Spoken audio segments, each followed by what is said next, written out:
আসসালামু আলাইকুম। আমরা আজকে সিমের বিচি চাউল দিয়ে ভেজে খাবো। চলো দেখাই আমরা কিভাবে চাউল দিয়ে সিমের বিচি ভেজে খাই। আমরা এখন সিমের বিচিগুলো ছাড়িয়ে নিচ্ছি। চালগুলো লবণ দিয়ে মাখানো। চালগুলো ভেজে নেব। সিমের বিচিগুলো ভেজে নিচ্ছি।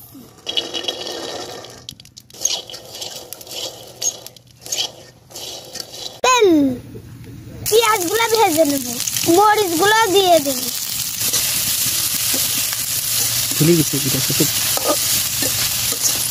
সিমের বিচিগুলো কড়াইতে দিয়ে দেব। একটু এর ভিতর লবণ দিয়ে দেব।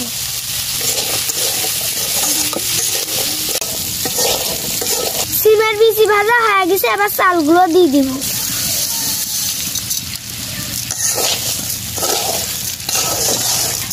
চানাচুরগুলো এবার দিয়ে দেব। সিমের বিচি ভাজা হয়ে গেছে, এবার নামিয়ে নেব।